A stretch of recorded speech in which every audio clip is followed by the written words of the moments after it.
देखते हैं आज की 10 बड़ी खबरें। पीएम मोदी ने चक्रवाती यास से निपटने की तैयारियों की समीक्षा की।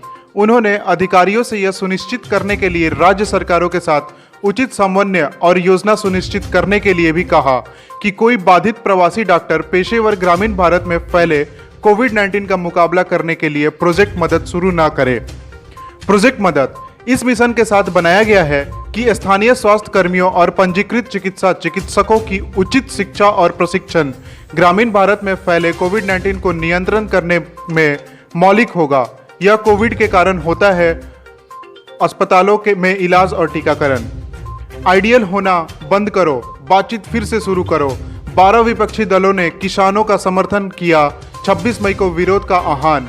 एक संयुक्त बयान में पार्टियों ने कहा, हम 26 मई को देशव्यापी विरोध दिवस मनाने के लिए संयुक्त किसान मोर्चा द्वारा दिए गए आह्वान को अपना समर्थन देते हैं, जो वीर शांतिपूर्ण किसान संघर्ष के 6 महीने पूरे होने का प्रतीक है। यूपी में शिक्षकों की मौत। प्रियंका ने मांगी 1 करोड़ रुपए मुआवजा, परिजनों को नौकरी। सरकार पर हमला बोलते हुए प्रियंका गांधी ने कहा, पंचायत चुनाव ड्यूटी के दौरान मरने वाले 1621 शिक्षकों को सरकार की बेरुखी का शिकार नहीं होना चाहिए। भारत में 1.2 अरब डॉलर के केयर्स आर्बिट्रेशन अवार्ड की चुनौती दी, कहाकर विवाद में मध्यस्थता के लिए कभी सहमत नहीं हुआ। एक बयान में वित्त मंत्रालय ने उन रिपोर्टों का भी खंडन किया जिनमें कहा गया था कि भारत सरकार ने राज्य के स्वामित्व वाले बैंकों को ऐसे खातों की संभावित जब्ती की प्रत्यक्षता में विदेशों में विदेशी मुद्रा खातों से धन निकालने के लिए कहा है। नौसेना विदेशों में 340 मीट्रिक टन तरल ऑक्सीजन लाती है। रविवार को स्वास्थ्य मंत्रालय के अद्यतन आंकड़ों के अनुसार भारत ने दैनिक मामलों में गिरावट दर्ज की और 24 घंटों में 3,741 मौतें दर्ज की। कुल मामले बढ़कर 2,65,30,132 हो गए और कुल रिकवर्ड अब तक 2,34,25,667 हो गए हैं। भारत और दुनिया भर में कोरोना वायरस के सभी लाइव अपडेट के लिए आज इंडिया न्यूज देखते रहें। अदर पूनावाला एकमात्र आधिकारिक प्रवक्ता है। सीरम इंस्टीट्यूट का कहना है कि कार्यकारी निदेशक सरकार की आलोचना करते हैं। सीरम के कार्यकारी निदेशक सुरेश जादव ने कहा कि सरकार ने टीकाकरण अभियान का विस्तार करने से पहले वैक्सीन स्टॉक या WHO से दिशा निर्देश पर विचार नहीं किया।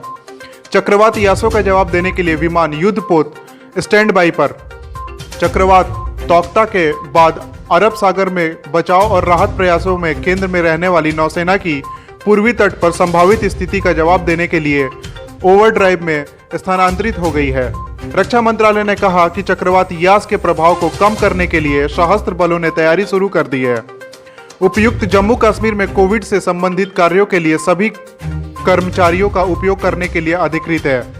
यह भी कहा गया है कि आशा और आंगनवाड़ी कार्यकर्ताओं को केंद्र शासित प्रदेश में कोविड शासन प्रयासों में सहायता के लिए प्रशिक्षित और सशक्त बनाया जाएगा, जबकि स्वास्थ्य विभाग सभी जिलों में टेलीमेडिसिन व्यवस्था की स्थापना सुनिश्चित करेगा ताकि मरीज डॉक्टरों को बुला सके और परामर्श कर सके।